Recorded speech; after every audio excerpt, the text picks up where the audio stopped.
Catch Landline Now every night at 11 p.m. Eastern Time, along with an encore presentation weekdays at noon, right here on tncradio.live.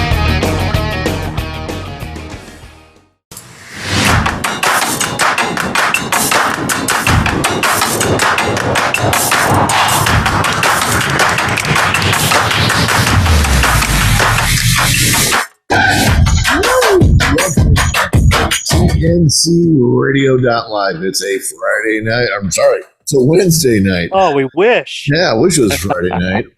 Wednesday night, April the 26th, 2023. And this is Clutch Time Sports. And now here are your hosts, Anderson and Banker. Thank you, Mr. Kelly, and I apologize to my listeners. I have a little bit of a virus, so my voice sounds a little bit like Barry White without the money. But thank you for joining in tonight. For all you wonderful people, men and women out there driving on the highways, freeways, and byways of this great country called the United States of these Americas. No, I think I said that wrong, but that's okay. My boy, JB, how you doing tonight, man? My darling, I can't get enough of your love, baby. I don't know how, don't know why. Let's just play an hour of Barry White. That's greatest hits right here on TNC Radio. I got that Barry White going on, man. Wish they could pay me for baby. I'm going to be with you all night. Just you and me, right here on TNC. Yeah, all night long. Oh, I'm sorry. Well, we're on the air. Sorry. Go ahead. Everybody's got Barry White going on tonight. I guess I said the right thing then. You know what's funny though, too, is it as obviously you and I have known each other for 25 years. And I didn't even mention this before we got on the air tonight, but you're now into the decibel level where you could really get into your Shaq groove as much as you want to right now. So, being the great Aristotle, the problem is Kenny and Charles is that you can't make any moves down there. It just doesn't work for it. Doesn't work at all. Shaq, that's about as good as I could do. You knucklehead, Shaq. I'm waiting for Charles to finish one sentence. It's like he starts like he's. I mean, if it was an English teacher grading his paper, it'd be like he started sentence 1, started sentence 2.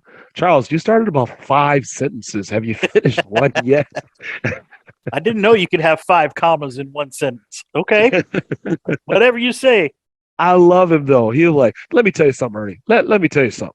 I'll tell you, Ernie. The problem is you'll be a knucklehead. But I love him.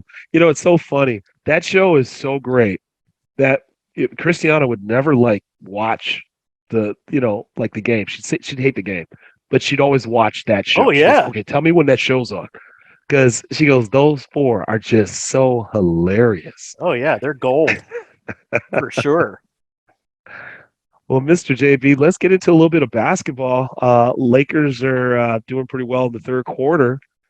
And, I mean, it's kind of shocking what's going on with the Hawks and the Celtics. I think everybody thought the Hawks were going to wrap that series up on Sunday, but they didn't. They wind up losing that game, and now it's 3-2 heading into Game 6. Yeah, there's been a lot of surprises so far. Although I will say, I think the Warriors-Kings series has been as entertaining as everybody expected it to be. But the Knicks are up 10 right now in Cleveland with just over 6.5 left to go in the fourth quarter, and they're doing that without Julius Randle, who hurt his ankle again. So he's out. They're now up 12, and boy, they could go into Cleveland and win that series 4-1. And now Miami's also got the number 1 seed and the best overall record in the NBA, the Milwaukee Bucks, on the ropes. They're up 3-1 over the Bucks. I mean, this is what is great, I think, about the playoffs now. I mean, it was interesting when they first went to a 7-game format in the first round of the playoffs. I thought, the playoffs are just so long in the NBA, and they really still are if you think about it. But if you don't have the best of 7, tonight's game between the Warriors and Kings means the end of the series. Absolutely. It's like Ernie Johnson said on the NBA Today, like, I want this to go best of 9. I don't care about best of 7. I want to go best of 9, best of 11, best of 13. I want to see these guys play forever. And, as fun as it would be to see that, you now also get to look forward to a Nuggets and Suns best of 7 series. Oh, that's going to be good. It's going to be so entertaining. But I got to admit, for the first round, the Kings Warriors, it is the best series. I mean, I'm watching the Lakers because I'm a Laker fan and I'm a LeBron James fan. But my goodness, I have not missed a game to this Kings Warriors series, and it has left you on the edge of your seat for every single play. Did you have flashbacks of Chris Webber and the Fab Five at the end of yeah. Game 4? Come Steph on. Curry calling the timeout when they have none to spare. It would have been really awesome if Chris Webber was there calling that game. Oh, for sure. Man. That would have been great.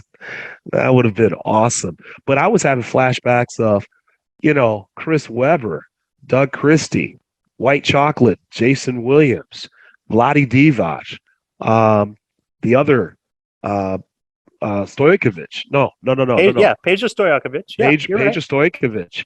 Yep. I was having flashbacks of that team, the way these guys were getting up and down the court. And really, you got to admit this. The Kings, in my opinion, is nothing more than the Warriors 8 years ago.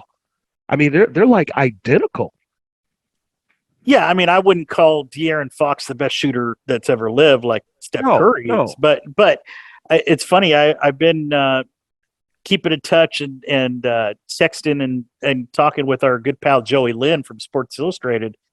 He was actually out in Phoenix last night for the end of that Clippers Sun series. Yeah. But we were talking about the fact that the Kings, despite the youth of this team and the inexperience hanging with Golden State, this Kings team is for real. And if Keegan Murray ends up becoming the number 2 guy to De'Aaron Fox that he's starting to become in this series, this Kings team with experience and adding a couple veterans here and there, they're going to be around for a long time because this is a young team that is just gaining more and more confidence as this playoff series goes on. Now, here's a great contrast because I'm glad you said that. The Kings team is young. The Memphis Grizzlies is young. The difference between the two is the Kings come with a level of maturity that the Memphis Grizzlies do not. Which is sad. They do not possess that. Yeah. Because Memphis has experience in the postseason. So they do. But you're right. I mean, they're both immature. I mean, you can tell the immaturity of the Memphis team as compared to the Kings. But yeah, you're right. It's just amazing how it doesn't necessarily matter how young or old you are, in age. It's just It's just a matter of how mature you are as a person. And for whatever reason, Dylan Brooks. Now he's painting the media as making him out to be the villain. No, I think you pretty much did that on your own. Didn't need any help with that. It's just really interesting to see the contrast between those two teams. Nothing like calling one of the greatest players of this game old. Oh, he's old. Okay.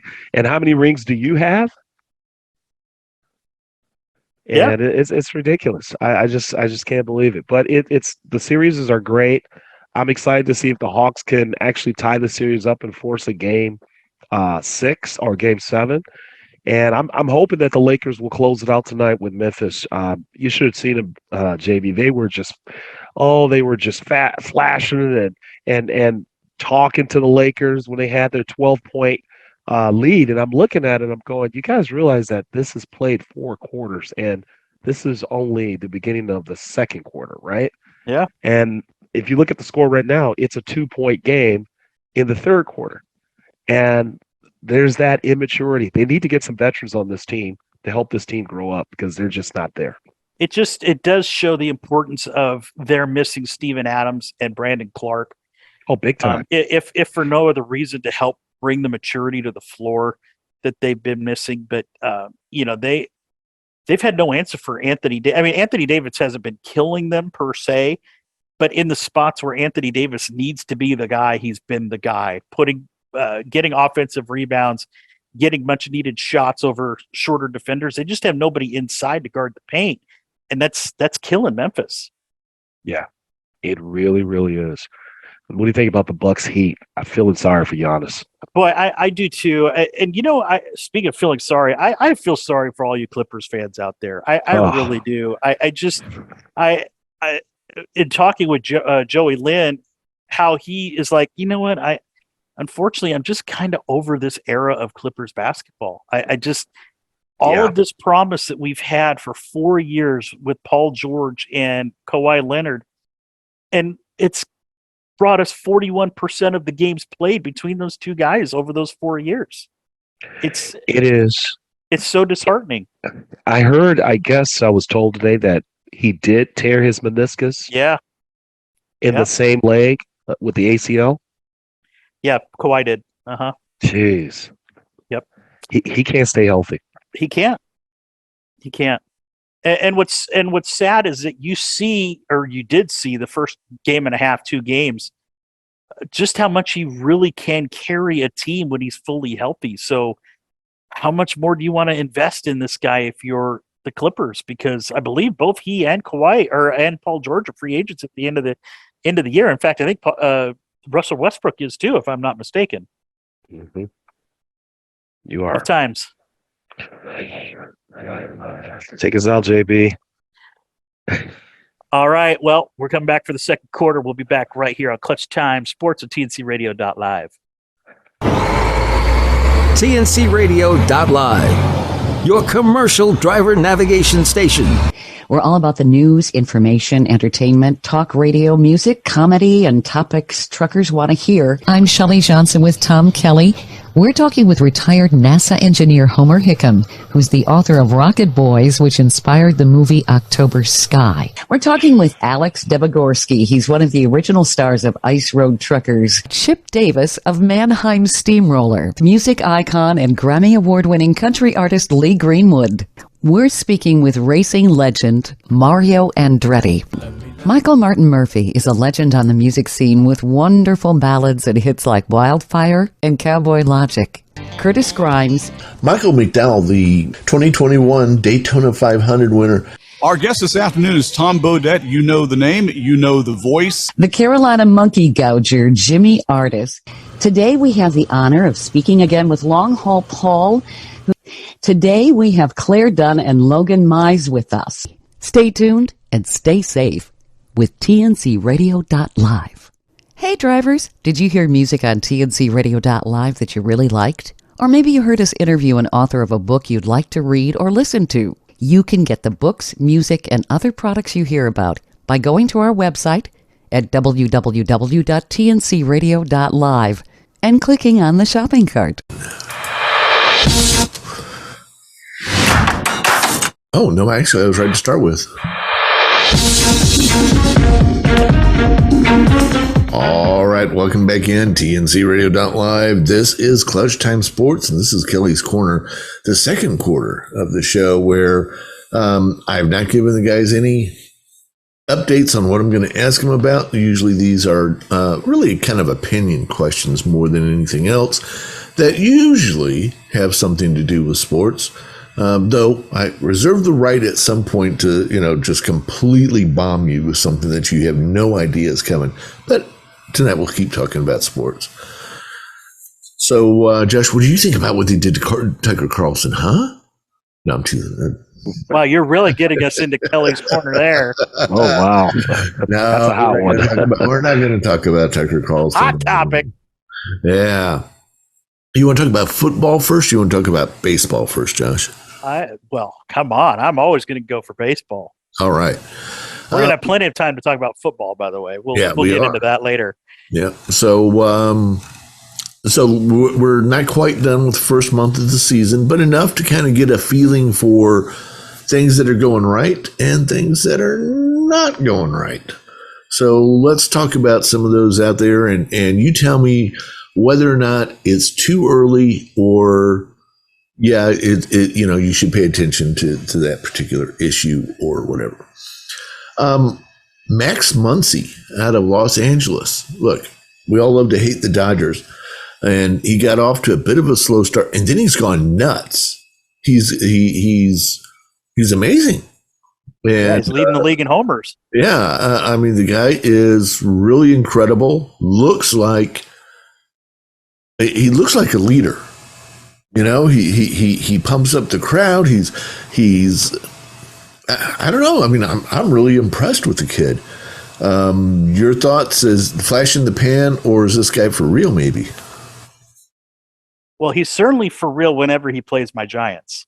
For whatever reason, if he just starts pretending that any team he's playing has orange and black on, he's going to hit 400 homers in a season. Because it feels like he is the absolute biggest Giant killer of them all out there. And I mean, I respect him for that always. Anybody that performs well. If you put together a lineup with Goldschmidt, Arenado, and Max Muncy against my Giants, I'm not going to watch because I know we're going to lose. But if you still ask me as a Giants fan, I'm going to root against Max Muncy, not only because he's a Dodger, but I still go back to when he planted one into the ocean against Madison Bumgarner and told him to go fetch it out of the ocean. And it's just the rivalry thing. It makes me laugh still because those two had such a great heat against each other. It'll be really interesting too, by the way, to see where Madison Bumgarner ends up. And that was my next question was about him. How do you feel about him getting his walking papers, and we don't know where he's going to go? Is his career over, or is this just a bump in the road? I'm not at all surprised that he was released. Only surprised because of the amount of money that the Diamondbacks have got to eat in his contract to release him. It would not surprise me one bit if he ends up in San Francisco. It would not surprise me one bit if he ends up in Atlanta either. He's a North Carolina guy.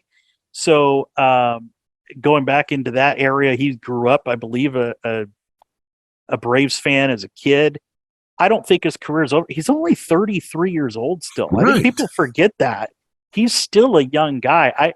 I just think for whatever reason, he thought the grass was going to be greener in Arizona, realized it wasn't, and just didn't care. It just, I think sometimes losing leads to contempt. And for him, he didn't have the fire. He didn't have the competitive fire that we know he can have, unless it's barking at a umpire who's looking at his hand too long and reading his palm. And I don't know what the case is, but it'll be really interesting because I think we're pretty close now to his time where he has to either, I think he gets 10 days to clear waivers. And if they can't work out a trade within that time, he becomes an unrestricted free agent, or he has to accept the minor league assignment, which we know he'll never do.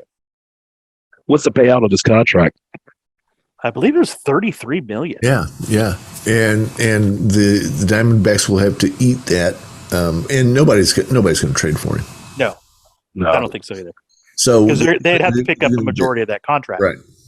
So they're going to pick up that contract, and so I'm going to make a little prediction right here first. Don't be shocked if he ends up here in Houston. Would not surprise me about that either. Yeah, as a relief pitcher. As a swing, long relief and spot starts. And, Houston has got a great reputation with pitchers about guys who are, and they come in here and they're like, wow, we do pitchers right. And if you really want a dark horse team as to where he's going to go to, it's the Texas Rangers. Well, no way. And they need him. They need him more right now than the Astros do with their injuries there. Well, and the main reason I say that is not only because of need, but Bruce Bochy is there. Don't forget, he's their new manager this year. Right. No, and he spent a majority of his career with. So I heard that too. So I wouldn't be shocked if he ends up there. All right. On the other side of third basemen who are struggling, Manny Machado. Who is this guy? He can't hit the ball. When he does hit the ball, it's dribbling off his bat. He is one of the lowest exit velocities in the major leagues right now. one of the highest swing and miss ratios right now. I mean, he is lost at the plate. Are we worried, or is just preseason? Early season stuff. He'll get over it, and he'll be back to being Manny. If we're having this conversation in 3 weeks, I'll be worried. I'm not quite worried just yet. I'm hoping that perhaps, because he's actually on my fantasy teams, if I am able to admit that, maybe that's why I'm in last place right now. It'll be interesting to see how he reacclimates to having Fernando Tatis back on the team, which he's been there about a week now. Perhaps the competition between Tatis, Soto, Nelson Cruz, Machado, and all those guys will help get the fire lit back under Manny Machado. But I'm not too worried about that yet. There's nobody really running away with the West in the National League yet either.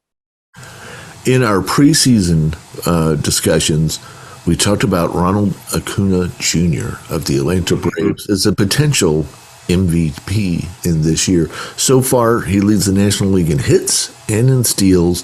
He's on pace to steal 70 bases this year. He looks absolutely amazing, and he said, "Come on, Braves, jump on my shoulders. I'm going to take us on."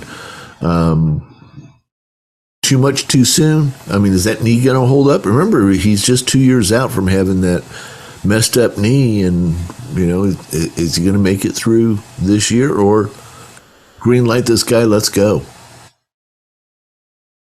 And in the midst of all that, we lost Josh, so we'll give him no way. Yeah. Here he comes. That was him. Was that him? That's him coming back in. All right, so Josh, the question is around Ronald Acuna Jr. Yeah, looks dominating. I mean, dominating. Yes, agreed. And that was one of the reasons why I actually had Atlanta as my World Series champion this year. I just thought we both had him as potential MVP. Yep. And their depth is amazing. Acuna is, and it's funny because the Braves are only 6-6 at home. They're 10-2 on the road. So imagine what's going to happen when this team hits their stride and starts winning the games in Atlanta. Yeah. They look absolutely dominating. It's and he just looks incredible. I mean, if you still ask me, obviously the Rays are the biggest surprise, but Pittsburgh Pirates at 16-8. Who saw that coming? Certainly not me. Yeah. They're doing well.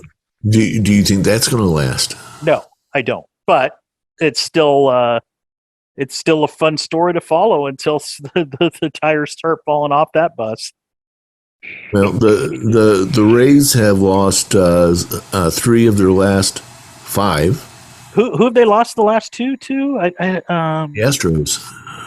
Some team in middle of Texas somewhere. Hunter Brown's dominating performance, 2-hitter today, along with a couple of some help from the bullpen. But Hunter Brown really does look like Verlander. Oh, he's been remarkable.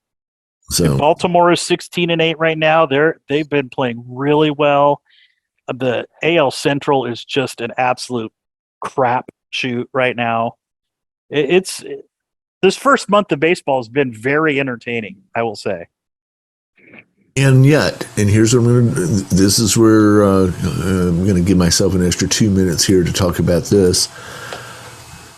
Last year, 189, which was the highest ever. The year before that, 151, 181, 173, 149, 169.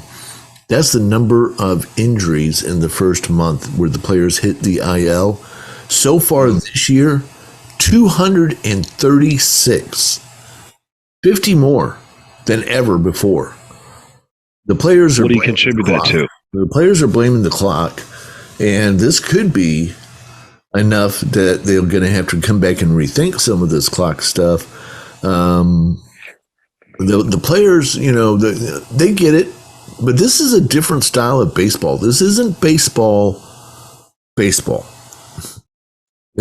know what I'm saying? You can say it whether it's better or worse, but it's not your dad's baseball. This is baseball of you being back in shape. about. I'm going to be honest. When Tiger Woods got into the professionals, you had guys with a lot of Dunlap bellies, and here comes this kid who is totally physically in shape. And I like the speed of the game. And I would say, and I could be wrong, get in shape. Get in shape before you come into camp and stay in shape throughout the whole season. I don't disagree with the Tiger Woods analogy, but I think they're in better shape than they've ever been. This could just be an anomaly, but we're going to have to watch this carefully, because if this number keeps up, forget anything about the standings we thought was going to happen. If we're playing with a bunch of, Acuna can only do so much. If we end up wiping out half the team, he can't do it. Not by himself. No, for sure. Another excuse that's been thrown out there is the World Baseball Classic. And, I would blame that one. I would blame that one more than anything else. How many games did they play in the Classic? I haven't looked yet to see, though, is there a correlation between injuries and those who played in the World Baseball Classic? Good question. I think anytime you put extra time on your body for any sport at that level, like the NBA thinking about putting the midseason tournament, I think you're asking for problems. Yeah, could be. All right, guys, we're out of time, so it's time to take our halftime break. We'll be back in just a few minutes. You're listening to TNCRadio.live on a Wednesday night. We're live. Stay right there.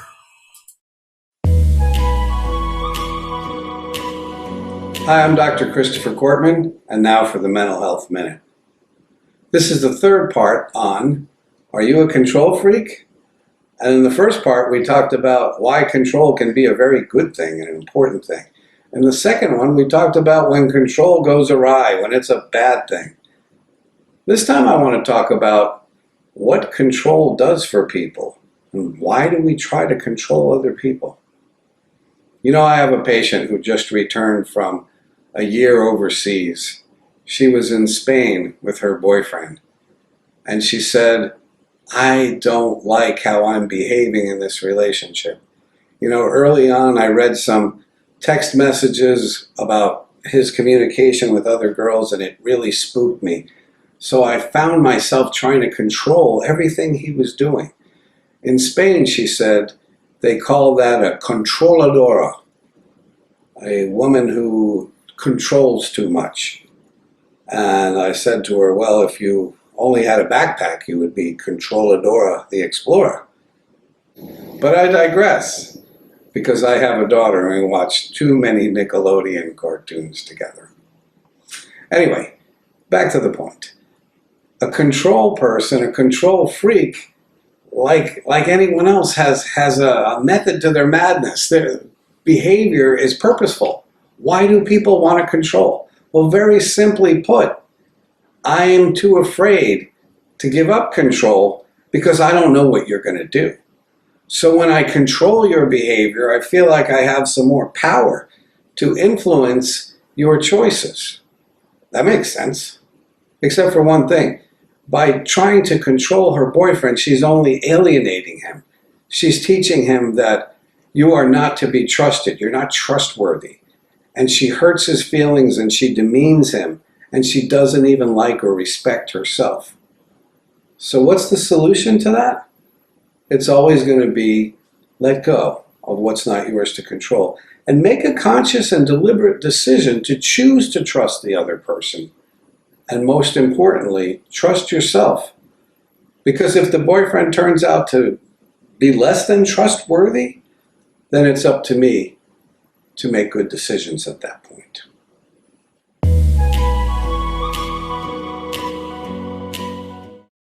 Be sure to listen to Building Strong Minds with Dr. Chris, Mondays at 7 p.m. Eastern, 6 p.m. Central, right here on TNCRadio.live.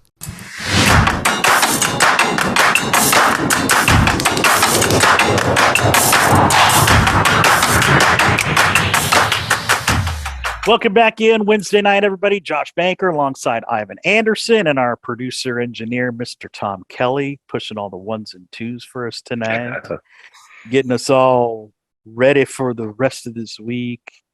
And Ivan, we've reached the third quarter. I know it's your favorite time of our show because in the last 4 years, we done won Trey Ranks. That's the first time I've gotten to say that in a long time, actually. I know. Do I thank Barry White for that, or who do I give credit to on that one? That was... But of course, baby. But of course.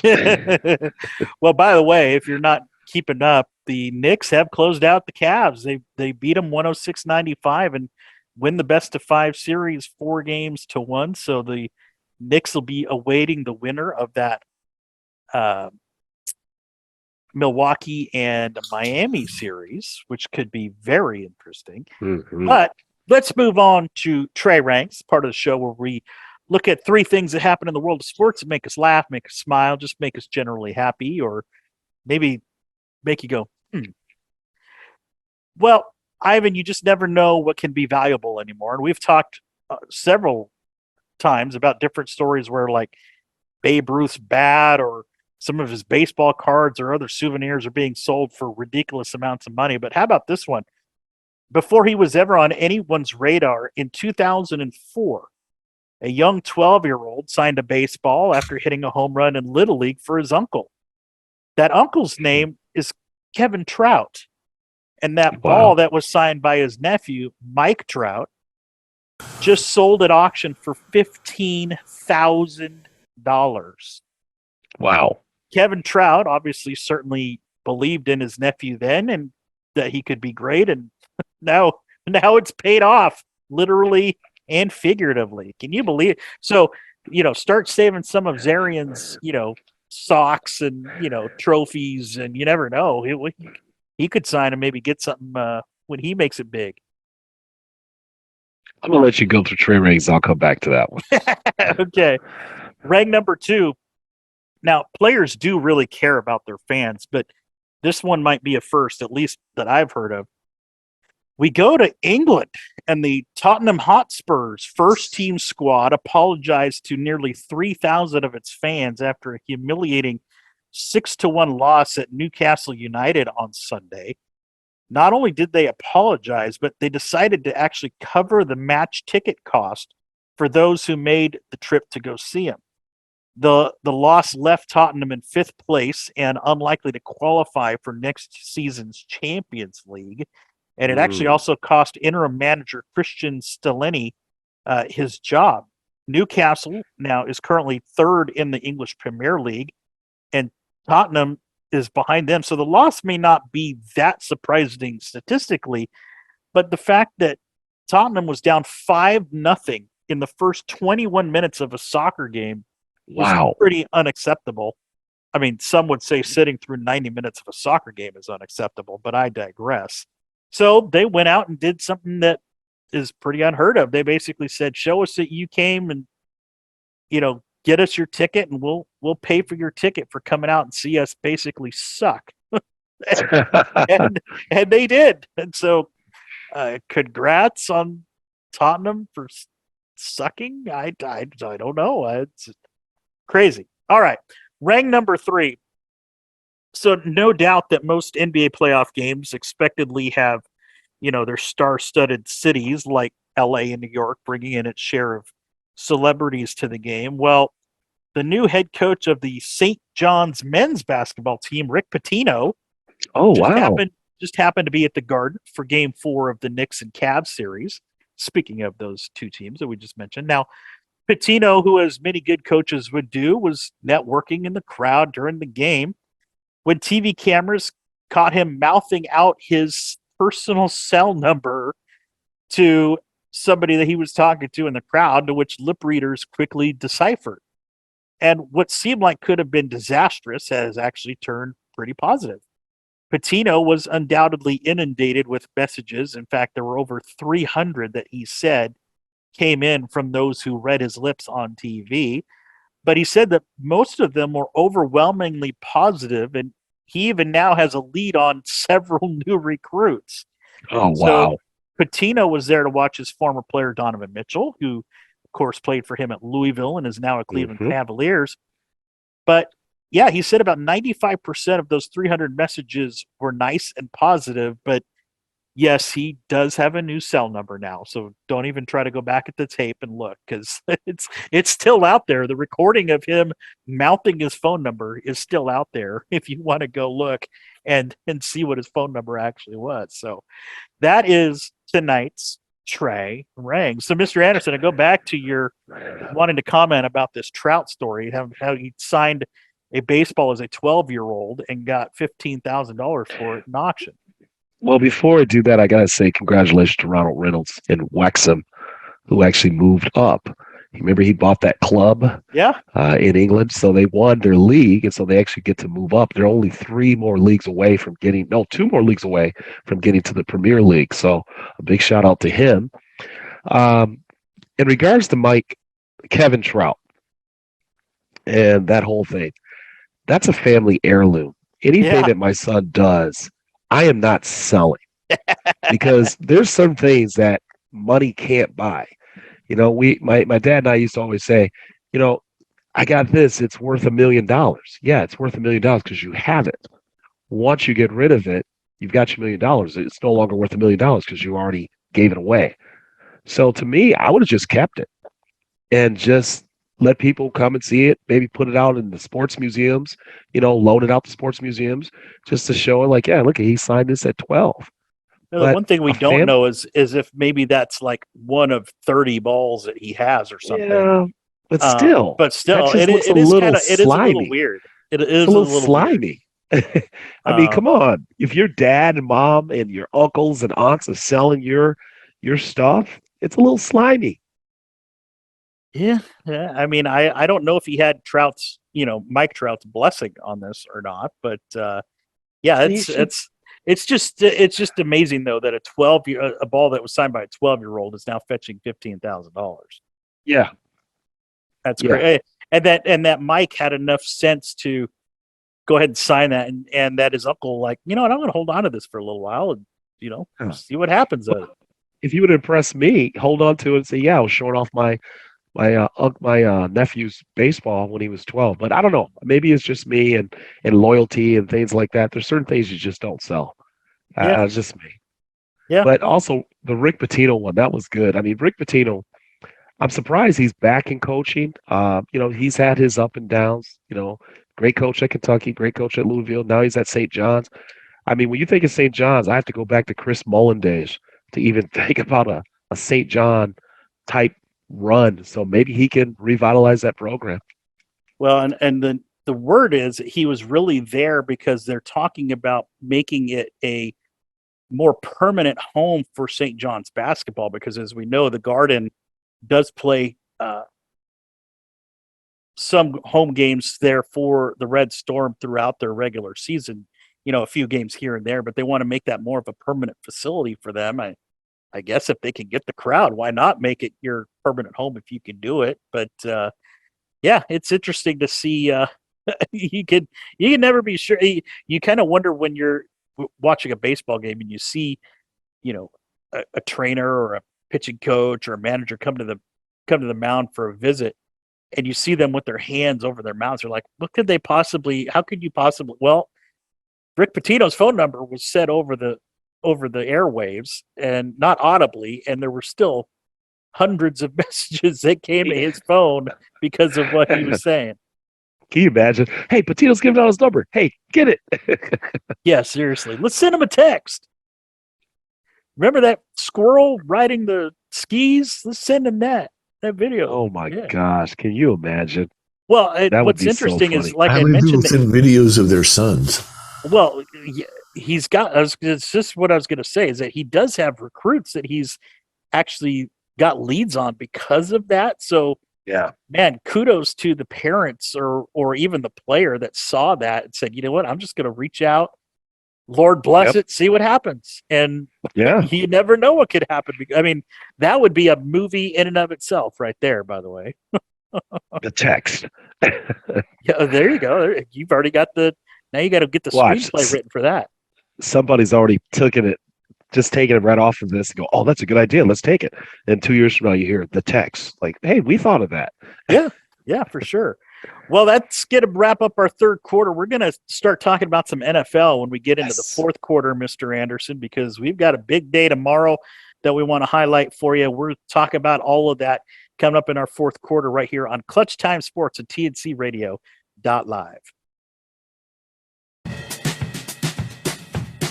It's Landline Now, followed by Steve Summers' Overnight Drive every night on TNCRadio.live starting at 11 p.m. Eastern and 10 p.m. Central. Industry movement Trucking Moves America Forward is telling the story of the industry. Our safety champions, the women of trucking, independent contractors, the next generation of truckers, and more. Help us promote the best of our industry. Share your story and what you love about trucking. Share images of a moment you're proud of. And join us on social media. Learn more at truckingmovesamerica.com. Trucking Moves America Forward, or TMAF, is boosting the image of the industry by telling the story of trucking. And your story can be part of it. Upload a photo. Tell us what you love about trucking. Or send us a story about a good deed or charitable act in trucking. Be sure to follow us on social media and contact us through truckingmovesamerica.com. That's truckingmovesamerica.com.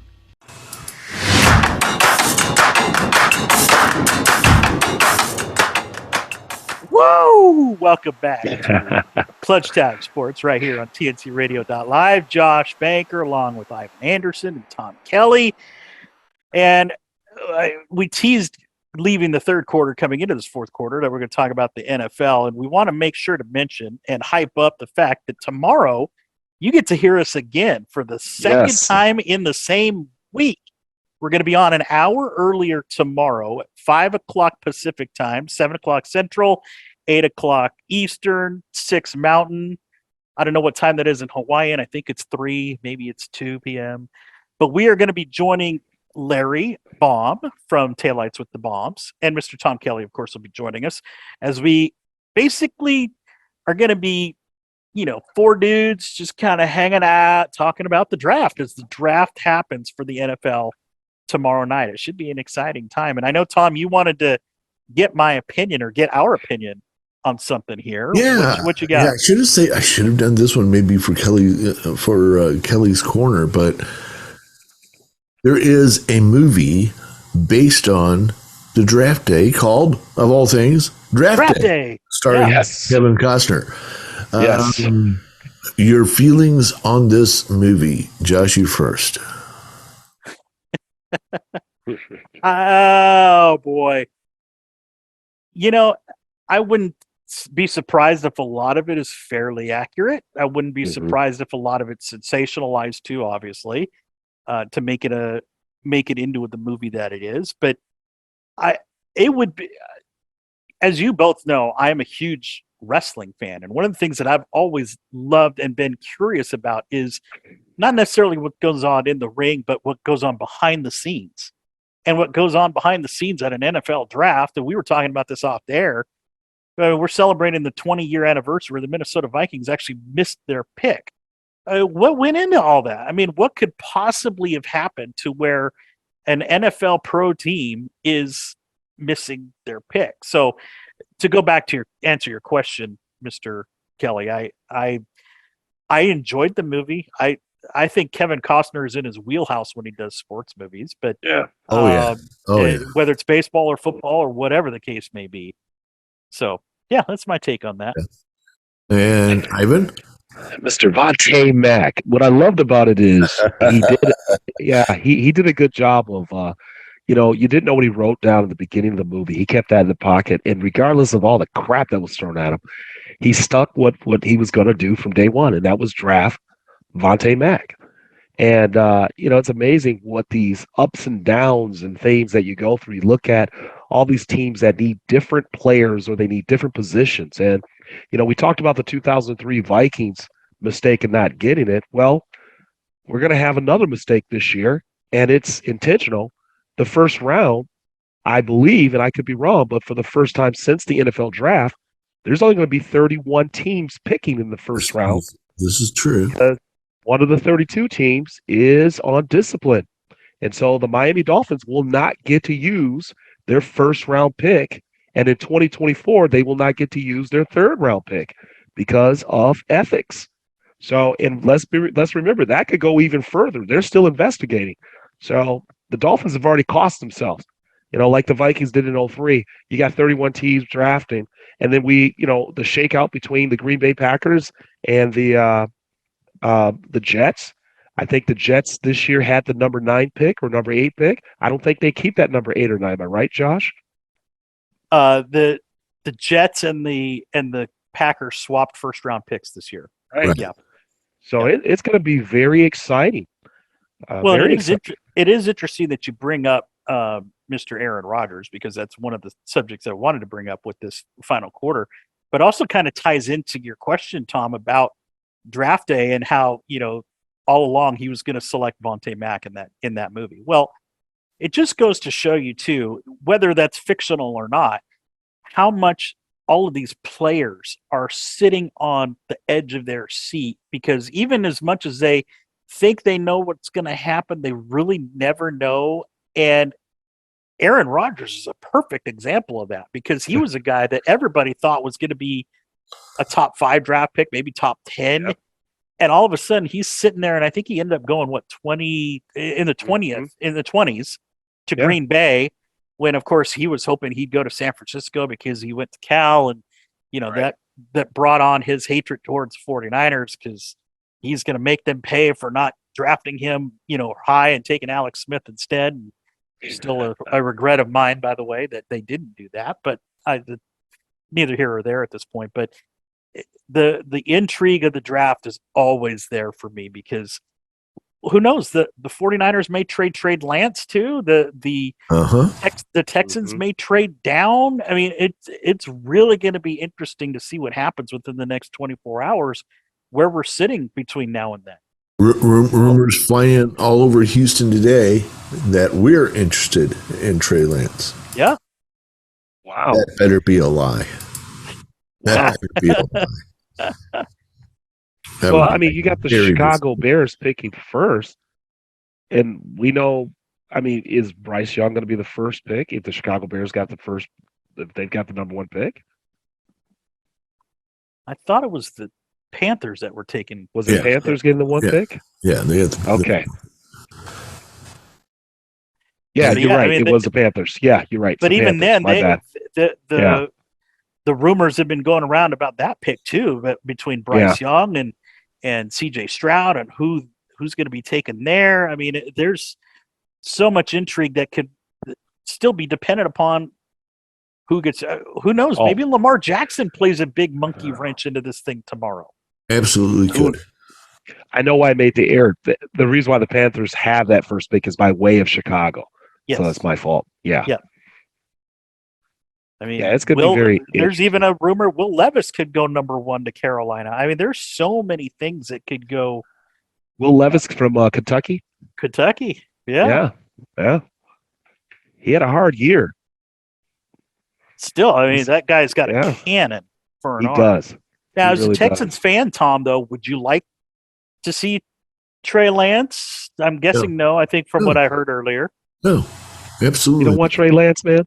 What if you get to keep your first round pick? What do you mean? If you could get Trey Lance without giving up your first round I want pick. CJ Stroud. I want one of the stud quarterbacks.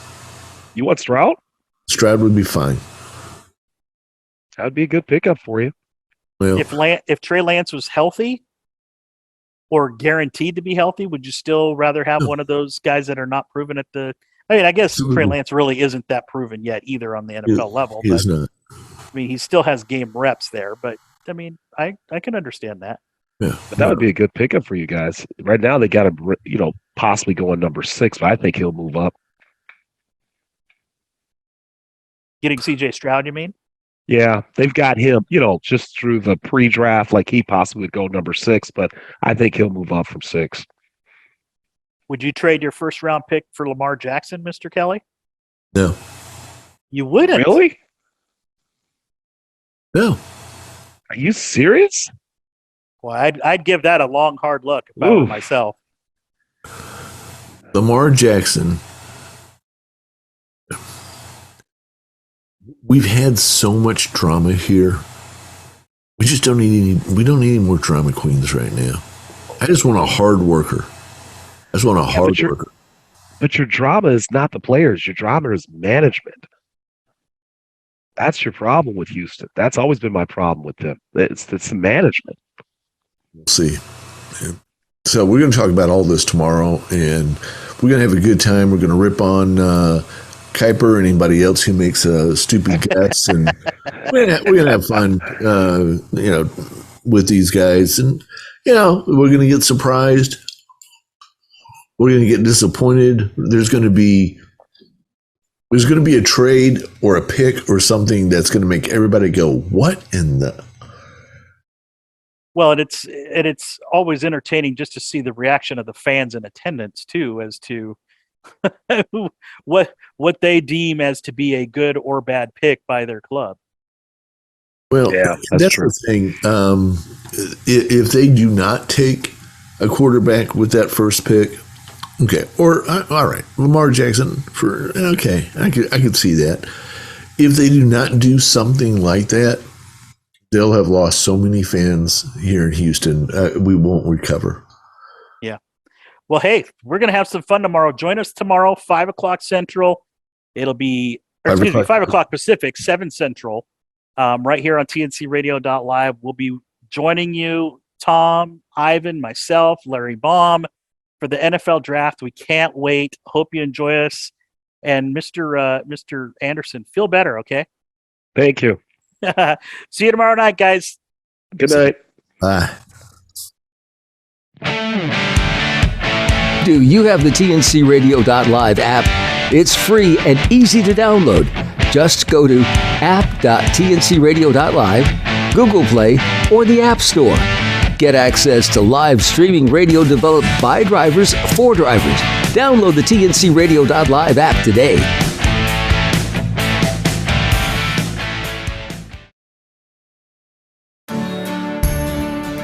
Don't forget, you can hear all of our TNC Radio primetime shows again on our podcasts. Just go to tncradio.live/podcasts or search for tncradio.live wherever you listen to podcasts.